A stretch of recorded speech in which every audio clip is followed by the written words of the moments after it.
Irmãos queridos, eu vos saúdo em nome de nosso Senhor Jesus. A lição de hoje, que está no Evangelho segundo o Espiritismo, no capítulo de número 25, os itens 1 e 2. Esses itens foram registrados pela querida benfeitora Joana de Ângeles no livro Jesus, o Evangelho, à luz da psicologia profunda, na página 207, com o título A Busca. Agora, nós vamos penetrar no Evangelho segundo o Espiritismo, no capítulo 25, que já está aqui marcado, nos itens 1 e depois no item 2. No item 1 é uma passagem de Mateus, no capítulo 7, versículos 7 a 11, quando Jesus inicia dizendo: Pedi, e se vos dará. Buscai, e achareis. Batei à porta, e se vos abrirá. Porquanto quem pede, recebe, e quem procura, acha. E àquele que bata a porta, abrir-se-á. E faz um questionamento muito interessante. Qual homem, dentre vós, que dá uma pedra ao filho que lhe pede pão? Ou, se pedir um peixe, lhe dará uma serpente? Ora, se sendo maus como sois, sabeis dar boas coisas aos vossos filhos, não é lógico que com mais forte razão vosso Pai que está nos céus dê os bens verdadeiros aos que lhos pedirem? E aqui nós chamamos a atenção, porque vosso Pai que está nos céus dê os bens verdadeiros aos que lhos pedirem. Quais são esses bens verdadeiros? O que eles representam? E nós podemos afirmar, eles estão elencados no item 5 deste mesmo capítulo 25 que estamos estudando. Eles são classificados como do ponto de vista moral.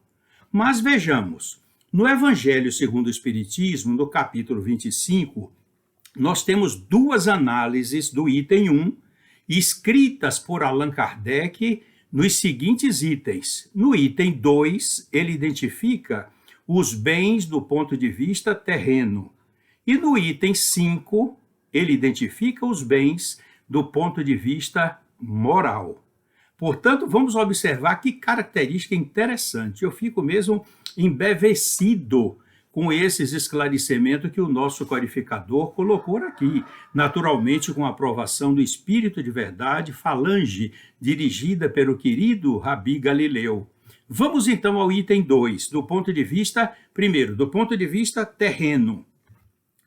A máxima, buscai e achareis, é análoga a esta outra, ajuda-te a ti mesmo, que o céu te ajudará. É o princípio da lei do trabalho e, conseguinte, da lei do progresso. Porquanto o progresso é filho do trabalho, visto que o trabalho põe em ação as forças da inteligência. O item número 5, aquele que nós falamos já, do ponto de vista moral, as palavras de Jesus significam: pedi a luz que vos clareie o caminho, e ela vos será dada. Pedi forças para resistirdes ao mal, e as tereis. Pedi assistência dos bons espíritos, e eles virão acompanhar-vos. Pedi bons conselhos, e eles não vos serão recusados. Batei à nossa porta, e ela se vos abrirá. Mas pedi sinceramente. Pedi com fé, pedi com confiança e fervor. Apresentai-vos com humildade e não com arrogância. Tal o sentido das palavras de Jesus: buscai e achareis, batei e abrir-se-vos-á. No Evangelho segundo o Espiritismo, no capítulo 25, item 6, nós temos então algumas informações aqui maravilhosas. Eu gosto mesmo desse item 6, porque ele apresenta aqui o pensamento de Jesus aqui no Evangelho de Mateus, no capítulo 6, mas são informações lindas, são declarações maravilhosas. Jesus nos chamando a atenção para o valor que nós temos diante de Deus. Observemos como ele inicia: não acumuleis tesouros na terra. Não acumular tesouros na terra. Por quê? Ele ressalta: acumulai tesouros no céu.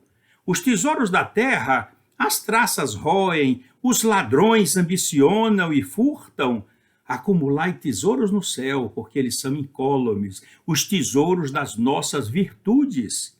E aí ele complementa: porquanto, onde está o vosso tesouro, aí está também o vosso coração. E ele ressalta aqui como é importantíssimo: buscai primeiro o reino de Deus e a sua justiça, que todas essas coisas que vocês desejam, eu acrescento que nós desejamos, nos serão dadas por acréscimo. Buscar primeiramente o reino de Deus e a sua justiça, e todas as outras coisas nos serão dadas de acréscimo. E mais adiante aqui, na outra página aqui, tem uma coisa, mas eu adoro essa página: observai os pássaros no céu. Eu fico procurando imaginar, quando Jesus falava isso, Amélia descreve: os seus lábios irradiavam mel e paz. Ele olhava para o céu, os pássaros voando, e ele pedia aos apóstolos: observai os pássaros no céu. Não semeiam, não ceifam, nada guardam em celeiros, mas vosso Pai Celestial os alimenta. Não sois muito mais do que eles? Olha a referência, para que nos valorizemos. E aí nós vamos entrar agora em Joana de Ângeles, neste livro aqui, Jesus e o Evangelho à luz da psicologia profunda, na página 207, quando ela começa afirmando com o título A Busca.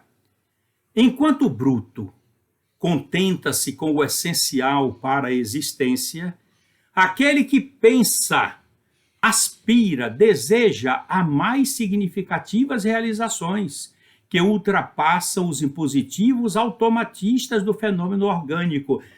Ela dá, numa simbologia elevada, uma linguagem escorreita, assim, ultrapassa os impositivos automatistas do fenômeno orgânico: comer, beber, dormir e outras necessidades básicas. Enquanto o bruto contenta-se com o essencial para a existência: comer, dormir, beber, comer, aquele que pensa, aquele que procura conhecer da espiritualidade, da plenitude, da continuidade da vida, aspira, deseja as mais significativas realizações que ultrapassam esses impositivos automatistas do fenômeno orgânico. Antes, porém, de ser empreendida por alguém uma busca, eu gostei dessa parte de Joana, antes de alguém empreender uma busca, torna-se necessário que essa pessoa saiba o que deseja e para qual finalidade o almeja, o deseja. Eu vou repetir. Antes, porém, de ser empreendida por alguém uma busca, qualquer busca, torna-se necessário que essa pessoa saiba o que deseja e para qual finalidade está desejando aquilo que está buscando. Aqui nós estamos na página 208. Afadigar-se pela conquista das coisas, planejando reunir valores materiais, transferindo-os de um para outro estado do desejo de ter mais, não constitui objetivo legítimo para a busca. Gostei dessa afirmação dela, porque a maioria de nós já tivemos esse estágio antes de conhecer a doutrina espírita.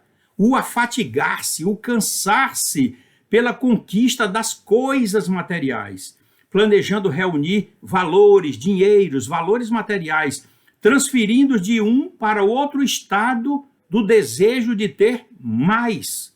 Não constitui objetivo legítimo para a busca. Está na página 208, que vocês podem anotar depois para comprovar, porque o que ela comenta nesse capítulo aqui é lindo, enriquecedor, atraente, e nos desperta e nos sacode para os objetivos da nossa existência. Mais adiante, na mesma página, na página já 209, a busca, na acepção da psicologia profunda, é o intenso trabalho de autoaprimoramento, de autoiluminação, esbatendo toda a sombra teimosa, geradora da ignorância e do sofrimento. Sombra, nós já falamos em outras oportunidades, é um aspecto negativo e às vezes positivo, na maioria positivo, mas ela representa o lado obscuro da nossa personalidade, onde estão acumuladas no nosso inconsciente profundo todos os arquivos representando todas as nossas reencarnações passadas. Por isso eu vou repetir para vocês entenderem e eu entender também e ficar sempre atento a iluminar o trabalho de iluminar a minha sombra. A busca na acepção da psicologia profunda é um intenso labor, é um intenso trabalho de autoaprimoramento, de autoiluminação, autoiluminação, a iluminação da consciência e da inconsciência, esbatendo toda a sombra teimosa, afastando toda a sombra teimosa, geradora de ignorância e de sofrimento. Está aqui na página 209. Ainda na página 209, Jesus o confirmou com sabedoria nessa triologia magistral. Pedi, buscai, batei, dignificando o ser humano que nunca se deve deter naquilo que já foi concedido. Ou seja, o que nós aprendemos no Banco do Brasil em treinamentos para gerente, ter sempre uma insatisfação, desejo de melhorar, desejo de crescer, de buscar algo melhor, que nos realize, que chegue à autorrealização, que tenhamos a certeza de uma reencarnação gloriosa, que temos realizado os degraus como Jacó na Bíblia. Ele sonhou a grande escada de Jacó para chegar na espiritualidade maior, o que eu sempre digo, na direção das estrelas. Então nós devemos sempre nos contentar em procurar mais, de nos melhorar mais, de estudar mais, amar mais, fazer mais o bem, crescer cada vez mais na direção de Jesus. Eu fiquei muito feliz um dia quando eu olhei numa das redações dela, quando ela disse: o maior imitador que já existiu aqui na Terra foi São Francisco de Assis. E por que nós não podemos ser, não vamos querer ser tanto vaidosos e dizer, não, eu quero ser o segundo maior imitador de Jesus? Não, eu prefiro ser um imitador de Francisco de Assis. Por isso que eu sempre nas minhas orações eu peço, Senhor Jesus, faze de mim, como fizestes com o Pai Francisco, faze de mim um instrumento da tua paz, do teu amor e da tua luz. Que eu ame mais do que seja amado. Eu leve mais à luz aquele que se encontram na indecisão, seguindo a oração de Francisco de Assis, que é maravilhosa. Mas vamos aqui, acompanhando a veneranda benfeitora, na página 211. O ser real nunca se detém no crescimento interior, sempre aspirando por maiores logros, maiores realizações, maiores conquistas espirituais.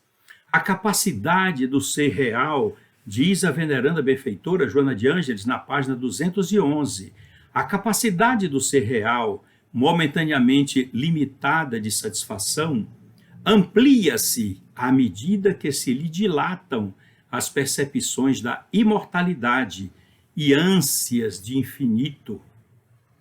Que bom que nós tenhamos sempre isso, perceber a sensação real da imortalidade e demonstrar cada vez mais ânsias de alcançar o infinito. A lição proporcionada por Jesus, ela encerra o capítulo. A lição proporcionada por Jesus, em grande desafio à criatura humana, permanece como diretriz que não pode ser retirada do comportamento espiritual do ser. Buscai e achareis. É nesse sentido E nós podemos observar sempre o interesse nosso de querer aprender mais, de querer observar mais aquilo que Jesus nos oferece através do seu evangelho, que tenhamos sempre a oportunidade de contar com essa irmã que está aqui, olha, aqui perto do meu coronário. Eu faço sempre questão de tê-la no coração e aqui, quando eu faço e realizo as minhas semeaduras com amor, rogando a inspiração dela. Que ela permaneça sempre com nós todos, iluminando os caminhos em nome de Jesus, os caminhos do entendimento, os caminhos do estudo, os caminhos do aprimoramento moral, inspirando-nos a realizar sempre atitudes do bem, da caridade, do amor ao próximo, renunciando aos nossos interesses egoísticos, mas marcando a nossa estrada, para que um dia, quando sairmos daqui de retorno ao plano espiritual, alguém virá atrás e dirá: lá vão as pegadas, não tem muita luz, mas tem a luz necessária para que nós possamos segui-lo na direção de Jesus. Eu vou encerrar com uma história muito interessante que ontem à noite eu contei para minha netinha e ela ficou tão entusiasmada, ficou assim tão feliz, que ela me propôs a mesma coisa que vou contar na história, quando ela dormisse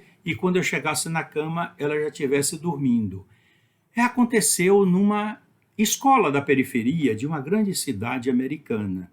Era uma cidade do interior, no tempo daqueles problemas econômicos, logo depois da Segunda Guerra Mundial, onde havia escassez de trabalho e as pessoas tinham de trabalhar muito, com a remuneração muito pequena para sustentar a família. E na reunião de fim de ano, como acontece agora em todas as escolas, quando tinha antes da pandemia, que reunia os pais, as mães, as crianças para receber os resultados, a professora desenvolveu um pedido para que os pais e as mães participassem mais da vida das crianças, acompanhassem a realização das atividades, se possível, fosse ao colégio, participasse das reuniões que a escola realizava mensalmente com os pais, para ajudar mais o desenvolvimento das crianças.